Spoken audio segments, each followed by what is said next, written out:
네, 안녕하세요. 멘탈리즘 부다의 철영입니다. 네, 난리가 난 하루였죠? 나스닥이 무려 4% 가까이 하락했고 다우와 S&P 모두 2% 넘게 하락하는 거의 폭락이라 불러도 좋을 정도의 강한 매도세가 나타난 하루였는데요. 많은 뉴스들에서 이유를 찾고는 있지만 사실 대부분의 이유는 사후 약방문에 불과합니다. 시장은 원래 언제든 그럴 수 있는 존재죠. 합리적인 이유를 가지고 합리적으로 오르고 내릴 정도로 이성적이지 않습니다. 한 명이 불이야 외치면서 출구로 뛰어나가기 시작하면 모두가 영문도 모른 채 우르르 뛰어나가는 아비규환이 일어나죠. 거기에 대고 사람들이 대체 왜 불이 나지도 않았는데 다 뛰어나갈까 분석하는 건 아무 의미가 없습니다. 한국의 한 뉴스에서는 찾다 못해 경기 둔화 우려가 뒤늦게 반영되었다는 아주 화려한 타이틀을 붙였는데요. 어쨌든 뉴스를 써야 하는 기자의 심정을 어쨌든 영상을 만들어야 하는 유튜버의 심정으로서 너무 잘 이해가 돼서 오히려 감동적이었습니다.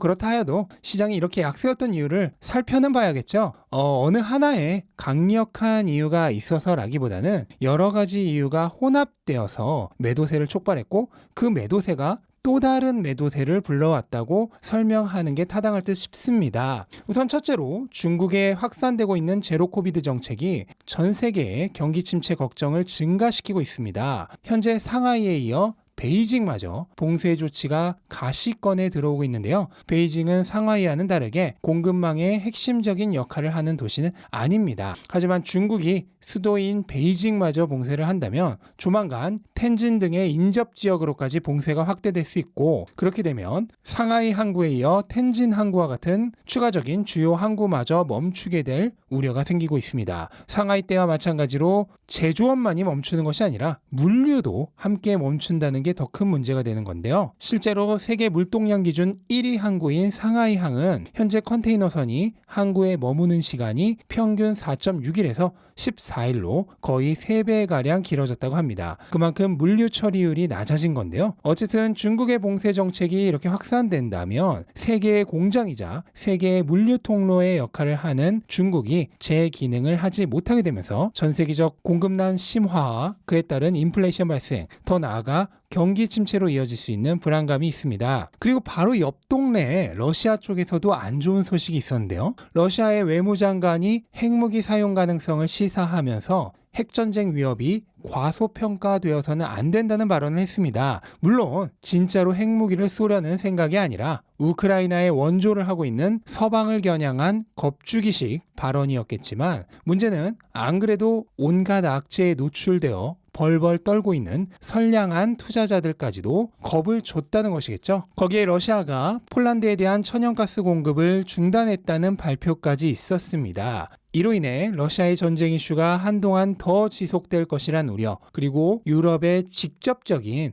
에너지 공급 부족이 발생할 것이란 우려로 인해 에너지 가격 상승이 더 심화되지 않을까 하는 걱정이 추가되었습니다. 또한 미국의 주택 가격이 전년 대비 20% 상승했다는 보고도 시장에는 안 좋은 영향을 끼쳤습니다. 주택 가격은 인플레이션을 측정하는 데 주요한 지표 중 하나입니다. 그런데 20%에 가까운 상승률은 역사상 세 번째 정도로 높은 상승률이라고 하는데요. 이렇게 높은 물가 상승률이 확인됨에 따라 이번 주 목요일에 있을 PCE 개인 소비 지출 발표도 당연히 예상인 6.7%를 넘길 수도 있을 것으로 예상이 되고 그렇게 되면 연준이 더욱 공격적으로 금리를 올려갈 거란 공포도 커지게 됩니다.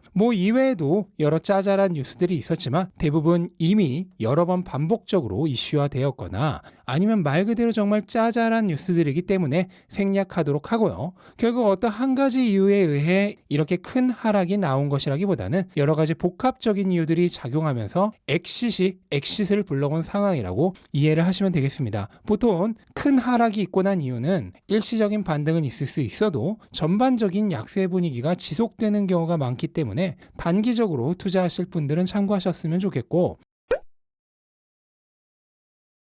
어쨌든 이런 분위기를 바꿔줄 수 있는 유일한 구원 투수는 빅테크의 실적인데요. 안타깝게도 오늘 구원 투수들은 세이브에 실패하고 말았습니다. 우선 구글은 실적 예상치를 하회하는 성적을 내놓으면서 애프터마켓에서 5% 가까운 하락을 하고 있습니다. 본장에서 4% 하락했다는 걸 감안하면 하루 만에 거의 10% 가까운 하락인데요. 기업들의 비용 증가로 인한 광고비 부담 증가에 따라 광고 매출이 감소한 게 주 원인으로 파악이 됩니다. 유튜브 광고 수익이 예상보다 거의 10% 하회하면서 전체 순이익 예상치도 기대치를 밑돌았습니다. 마이크로소프트는 그래도 선방을 했습니다. 시장 컨센서스에 부합하는 매출과 순이익을 발표했고 현재 시장에서 가장 중요하게 보고 있는 클라우드 서비스 비즈니스 역시 시장의 기대치를 초과 달성할 모습을 보이면서 애프터마켓에서 상승 중입니다.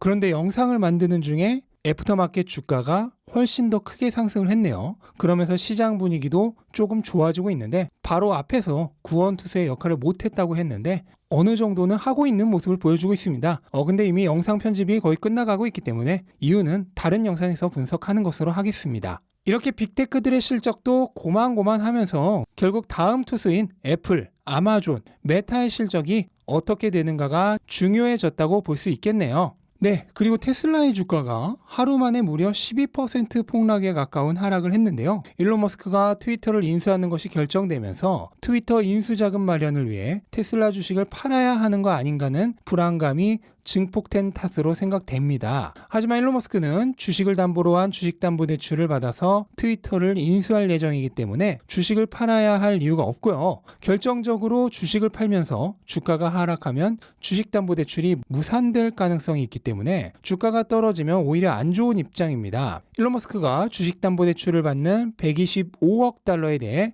본인이 가진 주식의 담보 비율이 20%가 넘으면 안 된다는 설정이 있기 때문에 앞으로 35% 정도 가격이 추가 하락해서 대략 570달러 정도가 되면 대출을 받을 수 없게 됩니다. 만약 그런 일이 정말로 벌어진다면 선택사항이 3가지 정도 발생하게 된다는 얘기인데요. 첫째로 정말로 주식을 팔아서 비용을 내던가, 둘째로 위약금을 내고 트위터 인수를 포기하던가, 셋째로는 추가적인 약정을 받는 방향이겠죠. 우선 안 그래도 하락한 가격에서 추가로 주식을 더 내다 팔 가능성은 거의 없다고 보면 되겠고, 또 일론 머스크의 성격상 인수를 포기할 가능성은 적을 것으로 보이니 마지막 선택지인 다른 조건을 걸고 추가 약정을 받아서 인수를 마무리할 가능성이 가장 크지 않을까 생각이 됩니다. 어찌되었건 사실상 테슬라의 가치와 본질적으로는 상관없는 이슈로 인한 가격 하락이기 때문에 테슬라 투자자 입장에서는 오히려 좋은 기회를 얻었다고 생각하시면 될 것 같습니다. 자, 이렇게 시장 상황 한번 정리해 봤는데요. 제가 바로 어제 했던 얘기와 오늘 달라진 것은 아무것도 없습니다. 시장이 1년 동안 안 좋을 수 있고